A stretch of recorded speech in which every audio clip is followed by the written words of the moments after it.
We're, while we're getting set up here for the next panel, I've got a request for all of you, which is we've got some people around the side of the rooms, and there's some students expected to show up now. The classes are over, and of course everybody is seated to minimize your contact with other people, which says something about real life, not just digital life. If you could kind of squeeze towards the center so that people who come in late or people who are around the sides can sit down too, that would be great. While you're doing that, I'm going to take this rare opportunity for me to actually correct something that Jim Fallow said, and especially in the realm of speeches of all things. It was George Smathers, not Herman Talmadge, who gave the famous thespian speech. Yes. Yeah, and there were two famous lines for the speech. You can find this online somewhere or other. His opponent's sister was a well-known thespian in New York, and she had matriculated while in college. So, all right. So we need to rearrange it so we're overall, right? Yeah, this is just the two of us. Okay, so this is a small panel here. There's a little change of pace till we go to our conclusion. And I have with me here Tim Wu, who is famous both as a Columbia Law School professor, who could ask for more, but in case you want more, Tim coined the term net neutrality, and as probably the major developer of the concept, which we'll get into in a second. I wanted to start the conversation with, our last panel was about politics and the governmental world. We're going to be talking more about the real world as this goes along. So Tim's here to make a transition from government to the non-governmental world. Right. The subject that I've spent a lot of time writing and teaching about in the last couple of years is the blurring of lines, thanks to technology, between the public sector and the private sector, and how that's ceasing to be a relevant distinction. And that was, in many ways, the root of how this Greater Good Conference and the things built around it came to be. And there was just an article that appeared in the Washington Post on Monday to commemorate the 15th anniversary of Mark Zuckerberg having a bad date and launching Facebook as a result of that, where they noted that Facebook has recently announced its own court system, and that this is a bid by Facebook for sovereignty in the same way that nation states have sovereignty. It's interesting, for about a decade I've been using Facebook in my classes as an example of what I would consider a government, or at least the government of the future, because everybody's you pretty much have no other choice, there's no escape, they make the rules regardless of what you want, and polls show that it's less popular than the IRS. So in every way, Facebook is a government in my view. So I want to start out, Tim, basically your work is around how companies are functioning as governments in the world today, and I'd like you to comment on that and talk about where we're headed. No, I think that's right. I think that many of what we would consider to be public functions today are carried out by the private sector. We sort of have, over the last 40 years ago, assumed that you can have entire parts of what used to be governmental public functions, like building infrastructure, building broadband infrastructure, all of newsmaking, which has been private in the United States, but public many other things, filtering and understanding what news should be presented to people. This is public functions or quasi-public functions, and one of the things I think that really has happened in the last 20 years, it's become entirely privatized, and I think that's right. So why don't we start out with, for those of us who are over the age of 50 in the room, what is net neutrality and why did that become a concern of yours? So net neutrality, I thought we were going to talk about Curse of Bigness, but I can talk about net neutrality. We're gonna talk sure, about that's fine. You've written on. Net neutrality came about when I was working in Silicon Valley. So I worked in Silicon Valley myself in the 90s and early 2000s. And it came clear to me at that point that the internet, which had been sort of this open medium, was going to face, a very idealistic medium, was going to face a series of challenges and threats over the future. And I felt that because I saw it. And there were two that I want to highlight. One is I felt that the owners of the pipes, so the phone companies, the cable companies, would, I thought, increasingly become interested and think important their control over the internet, and that they would try to sort of block it or censor it or filter things. And so this was one aspect that I thought was very important. And although I didn't fully predict at the time, I also thought in the long term that there would be increasing danger of rising monopoly and private powers. Now that sort of seemed crazy in the early 2000s when everyone presumed the internet was sort of going to be competitive forever and a new company would come every 3 years or 5 years and upend. But ultimately, things did shift. We did move into a much more monopolized space. And so these two concerns, net neutrality deals with the cable and phone companies. My later work is concerned with monopolization on top of the internet. These things have all come to pass. And it's sort of funny because you think back, the early thousands isn't that long ago. But it is kind of amazing to look back and realize how idealistic we were about those times, how sure we were that the internet was going to be the sort of magic dust that would solve so many of society's problems. We would finally have an open democracy. Finally, the news would be in the hands of the people.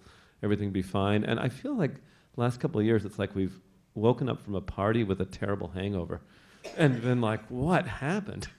There's just that sensation and I'm sorry to go on here a little bit, but we did have a net neutrality rules, and that was some success. But speaking generally, if there were things that we thought were good about the early internet, its openness, its the fact that it was sort of folky, comprised of a lot of smaller entities, a lot of small business.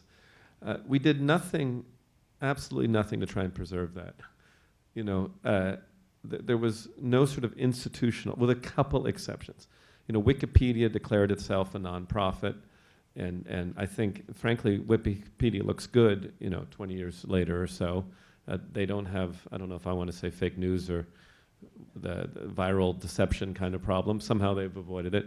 But everybody else had this idea, maybe kind of an American kind of idea, that like Diet Coke, we could have all our benefits, but everybody could become billionaires too. You could have the same flavor and not become obese. Unfortunately, it didn't work. Every company, even Google, which was a relatively idealistic company, and all these guys thought of themselves, they still went for the standard corporate form.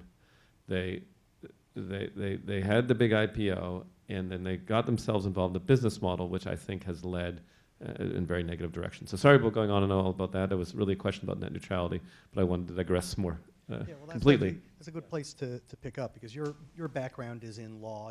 You're on a law faculty. You've spent most of your career as a lawyer, but also in the technology field. Lawrence Lessig has written about code as law. And there are obviously a lot of similarities. So from the perspective of a legal thinker who's interested in technology, are there ways that law can actually address the problems that you were talking about and somehow restructure what's going on so that you can get back to where we were 6, 10, 15 years ago? Yeah, I think that is the conversation right now, which is to say, I think in the early thousands, if we go back to this founding period of the internet and what was going on, I think we had, and I speak as one of the people who was involved, in Silicon Valley, involved in this kind of faith that everything would take care of itself, and crowd sharing would come up with the right answers, and you didn't need things like journalism ethics anymore because, if there were errors in journalism, bloggers would catch it. We had sort of these mythologies of things that were going to fix things, and so the general tenor was we don't really need law at all. But there's a problem with code or just letting everything be self-regulating, which is you can say what you want about the legal system and law and government, but at least has some accountability, right? There's some, we've as I started beginning, we've delegated everything sort of to private government, and what is really the accountability of any of these companies or these private platforms we've set up? If Facebook, if it's right that Facebook, let's say Facebook decided to become, they felt they really wanted to have an influence over elections. They decided they knew better than people. Is there any real remedy or not, or is it, so that is the debate right now, and it was kind of captured by the last panel where people didn't really know what they want to do. I think we're both afraid of killing the golden goose and messing too far, but then also afraid that we've entered a system where the person on the street feels like they really have no control over so many things in their life, and which I think drives this kind of radicalism in politics in our time. Right. Now, a lot of your work really is about how government can get hold of the tech world and kind of wrestle it to the ground in one sort of fashion or another. Largely, I think kind of traditional regulatory frameworks and antitrust is how you approach it. But what would be the, if Congress would do your bidding, what would you tell them they ought to be doing legislatively? Well, let me reframe that slightly and say that we're going to, and tell you about the kind of problem, the challenge we're going to face over the next 10 years. So we've been in this place before where you start to have private companies which are doing something essentially public. Let's zoom back like 100 years ago. The telephone company, AT&T, had risen to be a monopoly and were running this thing that in most countries was public. Some countries nationalized their phone companies. The United States took a different approach, which was a regulated monopoly. So I think we're going to face the following with all these platforms. Railroads, the same situation. Railroads, same situation, same with radio, a lot of other situations. So I think there's no question that we're going to face the following question in the next 10 years. So we have a series of incredibly powerful platforms with great influence over the country. Amazon, Facebook, Google, and so forth, that control, have an enormous effect on what people see, what people buy, what people do. And there is historically two fundamental ways to deal with that if government's going to be involved. Actually, there's three. One is government nationalizes and owns all of them. Seems unlikely at this point. But you never know. I mean, it happened in the 20th century. People in the 20th century also thought, what's crazy, government owning, but you know, that was across Western Europe, across the Soviet Union and so forth, that was a major model. But it's not in fashion at this point. The other two that are in fashion is you have some model of a regulated monopoly. So you say, okay, we accept that Amazon or we accept that Facebook is going to be a monopolist, but we're going to prescribe the rules by which they operate. Right? And that was the AT&T story. A lot of European countries have taken this route over time. The last option, which is one I happen to believe in, is the antitrust route or the competition-driven route, which suggests you break the monopoly using government power. So let's talk about Facebook, because this is where I've done the most research and I'm making the most efforts. You would bring the lawsuit that says that Facebook has a monopoly, that monopolization is illegal in the United States, and break the company into three pieces, minimally, at least the starting point. And that's a different idea. It's an idea of trying to sort of tame these companies, decentralize them, sort of shake things out and create some opportunities for smaller business. I think people in this room and across this country will disagree over what of these three models is the best. I guess I should say there's four, because the other, you just let things go and have a totally laissez-faire approach and hope for the best. And I don't know which, but I think those are the choices facing this country. I was thinking when you were talking that the first time I really thought about that subject and the three models you were laying out was when I was at the Kennedy School. I took a class over at Harvard Law School with a little-known law professor who just written a book called Regulation, and went through very detailed explorations of that. It was this guy named Stephen Breyer, who I know you have some knowledge of. Yeah, Justice Breyer was my boss on the Supreme Court. America has kind of flirted with all these models at different times in different ways. The United States actually nationalized the phone system at one point during World War I, but that really didn't catch on. During the first New Deal, there was a lot of interest in sort of a regulated monopoly and intense government supervision. And it has some very appealing features. I am resistant to it, and I'll say why. I am the kind of person who thinks that concentrated power is dangerous. I kind of believe in the constitutional idea of breaking power into smaller pieces. I know it creates a lot more chaos and so forth. And so I'm concerned that a union of a company like Facebook or a union of Google and the state creates this kind of this union of private and public power, which I find terrifying. Even though it seems like appealing, even though you think, well, now we'll have control over them. Just the idea that you're run by such a small by such a concentrated series of powers, to me, is not attractive. So I'm personally very attracted to the idea of breakups. We did this before. In the 1910s, in particular, we had antitrust campaigns that went across the country to break up every industry. And I wouldn't stop with tech.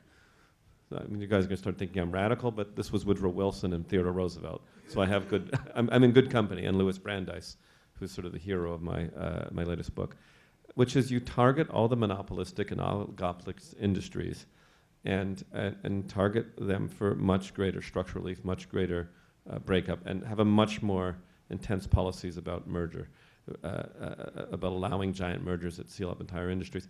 Because I think that what we have is a situation where private power has become too unaccountable. Well, glad you mentioned your latest book, and I'm sure you are. I was going to ask you about that because the whole saga of the industries that became too big and eventually got regulated in some fashion, railroads, telecom, radio, TV, and so forth. I mean, that's basically the subject of Master Switch, isn't it? Right, so tell us about the book. And, sure. So that's all that together. Yeah. So the Master Switch. My first, maybe I need to change topics, but so what I was just talking about was this idea of more breakups. Master Switch, which was my first book. Oh, sorry, what was the latest? Sorry, Curse of Bigness. Sorry. Curse of Bigness. Sorry to get it mixed up.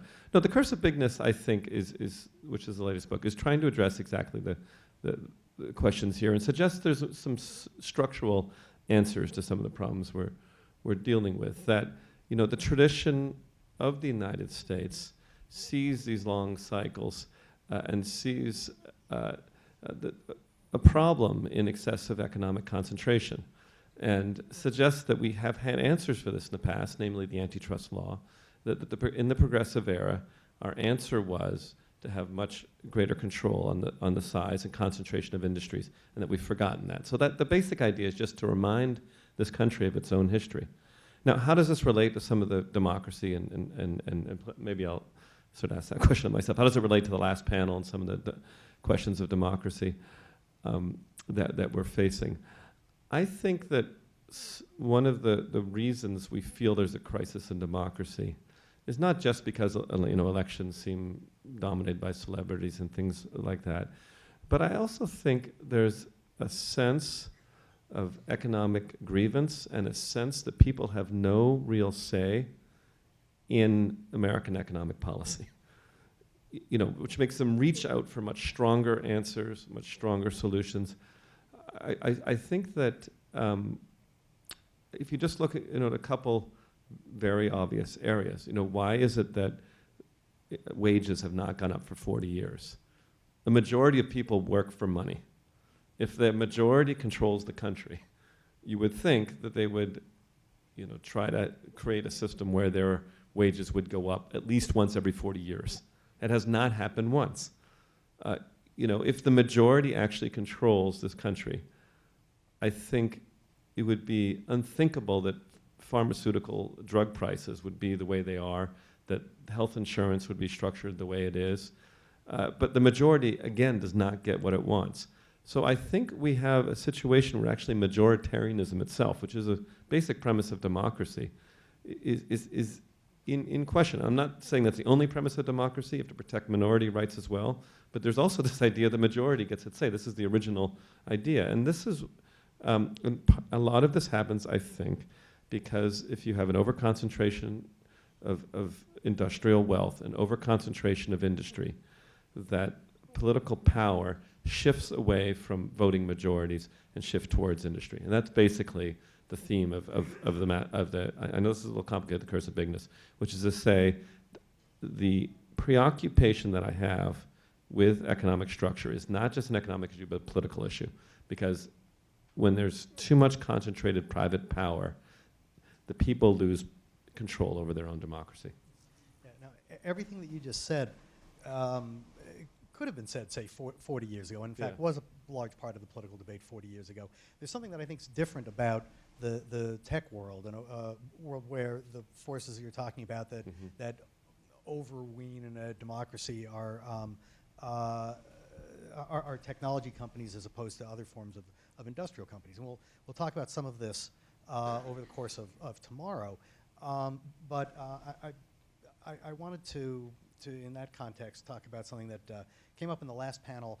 And I was struck yesterday, we're going to conclude this whole discussion tomorrow with a group of students, largely from SEPA here, who are working on various social ventures. And I had a chance to interview all of them yesterday, and you'll be meeting them tomorrow. And I was struck by a number of things that they said about how they've conceptualized what they're looking at. And this recurred to me listening to the previous panel.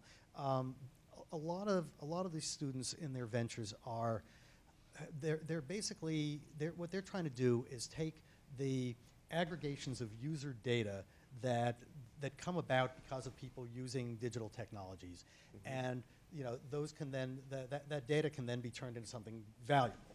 And what they want to turn it into something valuable for is to help the people whose data it is use that in a way that drives something they can get from the companies. In particular, I'll give you an example, and there was an article in the Post on something similar last week, but the idea of people who are in Grameen Bank sort of situations, micro lending, less developed countries, where once they participate in some kind of process like this, once you put it online, once you digitize it, you have this collection that shows that people in non-traditional ways have a history of paying back their loans. You can then take that data and go to large financial institutions and say, okay, you didn't see this stuff before, but now we've got the data to show this is a really reliable person. Give them a loan at a better rate. And so they're using this aggregation of data to essentially extract something for the consumer from these companies. Now, I don't think that's how it mostly happens in our economy. And what I thought was interesting was the political operatives we had up here, both Democrat and Republican. Of course, this is how they make their living. But they were very enthusiastic about, the great stuff, all this data, and we know everything there is to know about you. A couple of facts, we know exactly how you think about everything. That lets us help you, because we can tell you everything you want to know about our candidate, and this is a real service. Well, the commercial businesses are saying the same thing. Now we're able to sell you stuff that you didn't know you wanted, but now you know you want because we're able to tell you that. Well, that doesn't strike me as exactly what these students are talking about. It strikes me as the opposite of it. How manipulative is this? How scared do we need to be about that? And the real issue is this choice, even if we had a perfectly functioning democracy, unlike what you just described, right, is choice that's a necessary element of that democracy disappearing in this new technological world? Is it being manipulated in a drug sort of fashion? I think it's a great question. There's a lot there. It's hard to answer it simply. I mean, the one. So I have two reactions to what you're saying. First question, is sort of something you said, but aren't things different in tech? I actually take the opposite view. I think that maybe I'm kind of old-fashioned, but I think sometimes we use tech as an excuse not to trust our instincts or our history as to what's come before. I mean, at one point, telephone companies were a tech industry. At one point, the airlines were a tech industry. Pharmaceuticals a tech. Everything's a tech industry at some point until they get 20 years old, and then they're no longer. Then they're like, that's those guys who fly the airplanes or whatever, right? So you know what I mean. So tech just means a relatively new industry, and there's some considerations you have for a new industry. I don't think you want to regulate them out of existence, but I think 10 years from now we will no longer be calling many of the tech companies anymore. I don't know what we'll call them. It'll be something else we call tech. So that's sort of a moving target. And I think some of the old instincts about what matters and how markets work have proven to be correct. So people used to say on the internet that scale didn't matter, that a tiny blog could compete with CNN or so forth. And there are a few bloggers achieve some success.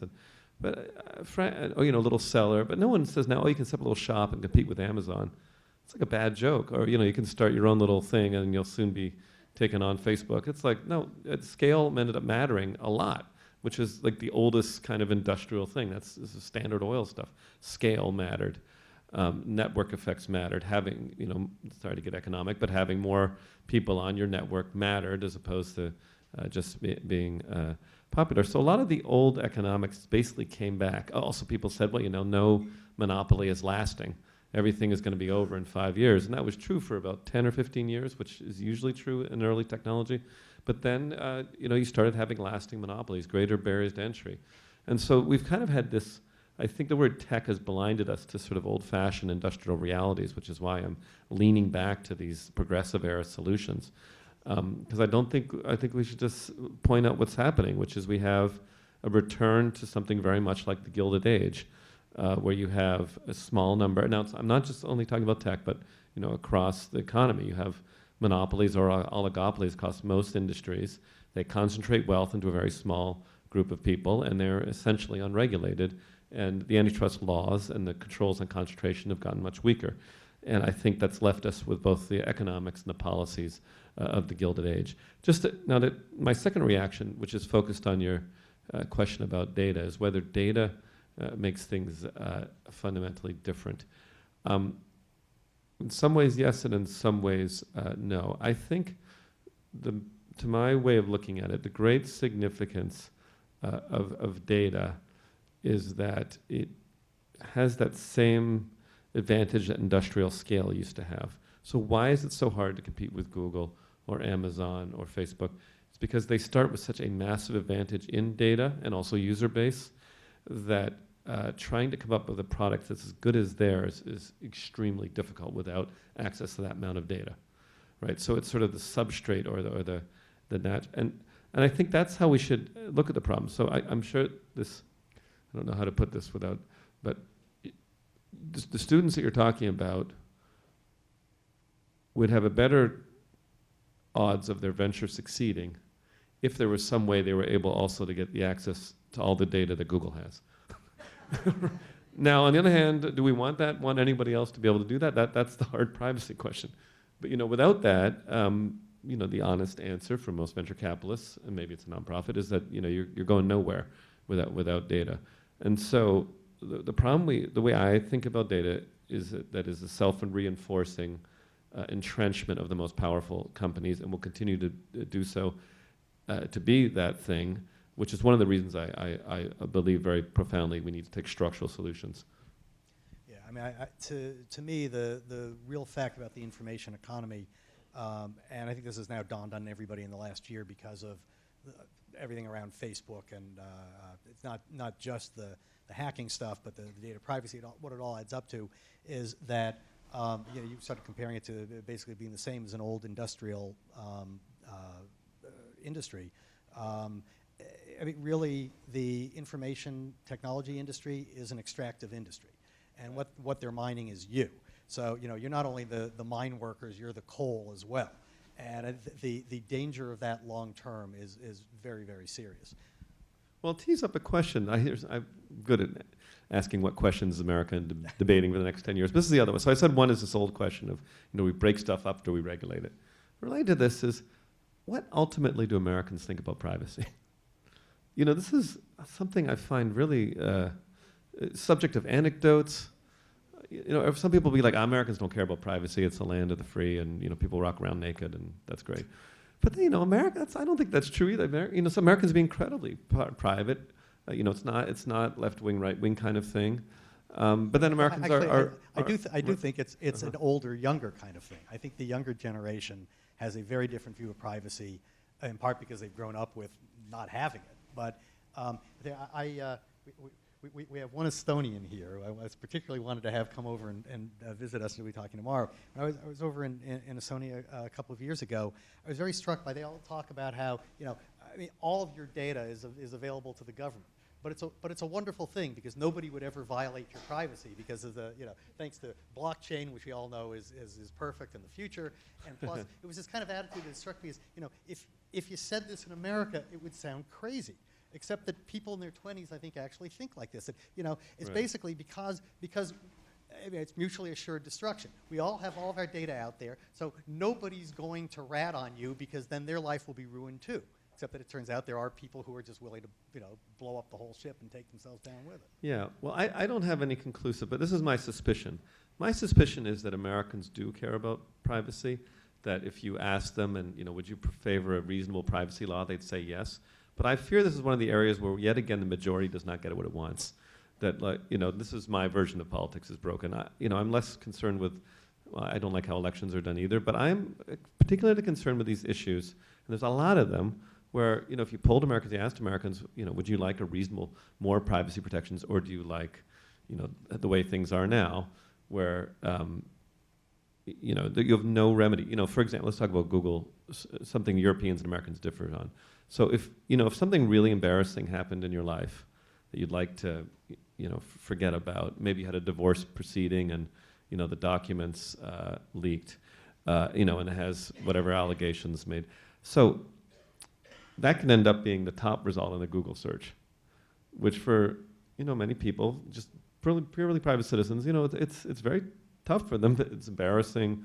It's hard to get a job and all these kind of things that happen. So in Europe, generally there are ways of trying to get that stuff removed. None in the United States. I think Americans, if you ask them, would say, yeah, if you're just a private citizen, you're not a celebrity or something, there's something really humiliating, it's not true or something, you should be able to get it downgraded or hidden a little bit, just too unfair. I think people would support that kind of thing. I don't know, maybe I could pull this room. I don't know, maybe I'm wrong, but how many people would think that they would like something where they have some control over their search results for themselves? Right? And, maybe, but Jim's a celebrity, so he's different. and he's also a journalist, and journalists sometimes have the opposite instinct, which is, we need to be able to get stuff on people. I'm not saying unfindable. I'm not saying you can't reach it, but just like so readily available. I think most people kind of think that, but once again, I think the majority can't get their way. I've been in policy debates and around privacy in Washington, and I think it's completely unrepresentative of what people feel and think. So this is, to me, like the main problem with democracy. I keep coming back to it, but things that a majority of people want have no chance of going anywhere, and I link it to the basic problem of capture. Well, Tim Wu, thank you for joining us. We're going to bring our next panel up here, and let's give Tim a... Thanks for the opportunity. All right, all right, Tracy and the others who are up next, come on up.